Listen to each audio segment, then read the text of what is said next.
अस्सलामुअलैकुम वरहमतुल्लाह। मैं हकीम मोहम्मद इमरान कम्बो आपकी खिदमत में दोबारा फिर काफ़ी वक्फे के बाद आपकी खिदमत में दोबारा हाजिर हो रहा हूँ। एक इंतहाई अहम और एक इंतहाई ज़रूरी नुस्खा जो पढ़ने लिखने वाले बच्चों, काम काज करने वाले हजरात जो ख़ास तौर पर कंप्यूटर का या पढ़ाई लिखाई का काम करते हैं उनके लिए एक मैं बहुत ही अलग किस्म का नुस्खा लेके हाज़िर हुआ हूँ। ये नुस्खा तकरीबन फ्री है, बस थोड़ी सी मेहनत करके इसको ढूंढना पड़ता है।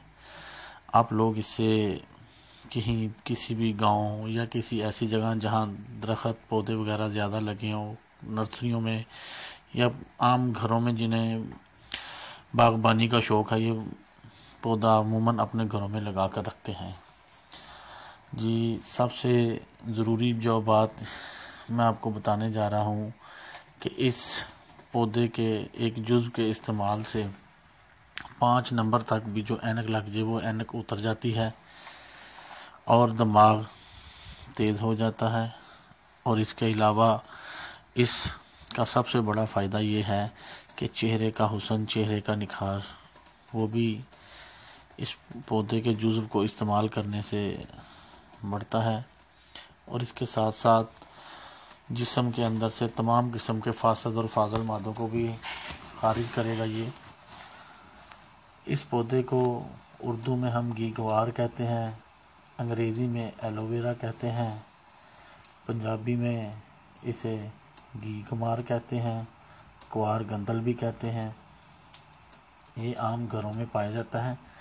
इसकी तस्वीर भी अभी आपको दिखाई जाएगी, आप तस्वीर भी देखें। और इसके साथ साथ इसे किस तरह इस्तेमाल करना है नज़र को तेज़ बनाने के लिए, ये मैं एक ज़ाती तजर्बा बयान करने लगा हूँ। हमारे एक अज़ीज़ थी खातून, ये उनकी ज़ुबानी है कि जब वो 8वीं क्लास में थी तो उसे -2 नंबर का चश्मा लग गया था। और जो वो आगे पढ़ाई करती रही, उसकी नज़र की कमज़ोरी का नंबर बढ़ता रहा, यहाँ तक कि 4.25 नंबर हो गया। इन्हीं दौरान हमारे घर में एक बुज़ुर्ग खातून आई, वो बच्ची भी आई हुई थी, तो उन्होंने उसे घी ग्वार का यानी कुआर गंदल का गोदा खाने का मशवरा दिया। इसका तरीका इस्तेमाल ऐसे है कि उंगली के बराबर आपने इसे लंबा काट लेना है और थोड़ा सा चौड़ा हो, और इसे काट कर छील लें। छिलका उतार के गोदा निकाल लेना है और इससे निगल लेना है। गोदे को चबाना नहीं, क्योंकि ये बहुत कड़वा होता है और अमूमन कई लोग कड़वा ये बर्दाश्त नहीं कर सकेंगे, उल्टी वगैरह कर देते हैं। इसके लिए ज़रूरी है कि आप लोग इसे चबाने की बजाय सीधे निगल लें। अगर नहीं निकला जाता तो इसमें शहद भी आप मिला सकते हैं। शुगर के मरीज़ ये शहद या चीनी मिलाने से परहेज़ करें, वो वैसे ही कोशिश करें खाएं।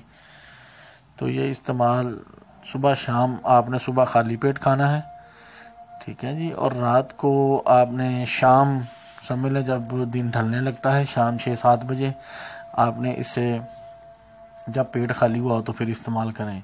इंशाल्लाह 2 महीने में आपकी जितनी भी नज़र कमज़ोर होगी ये नज़र उतर जाएगी। इसके अलावा ये पट्ठों को भी ताकत देगा, इसके अलावा खून साफ़ करेगा और इसके साथ साथ ये जिस्म का इम्यून सिस्टम तेज़ करता है। पुराने ज़माने में जो हमारे हुक्मा हजरात थे इसे हयात जादवानी पौधा कहते थे, ठीक है जी। तो उम्मीद है आपको हमारी ये वीडियो पसंद आएगी, क्योंकि अब हम वीडियो इंशाल्लाह आवाज़ वाली और वीडियो वाली जिसमें लाइव वीडियो बनाया करेंगे। अगर आपको अच्छी लगे हमारा चैनल ज़रूर सब्सक्राइब करें और इस वीडियो को शेयर करें ताकि किसी का भला हो। अल्लाह हाफिज़। अल्लाह आपको और आपके अहले यालत को हर किस्म के दुख, दर्द और बीमारियों से महफूज रखे। आमीन। अस्सलाम वालेकुम।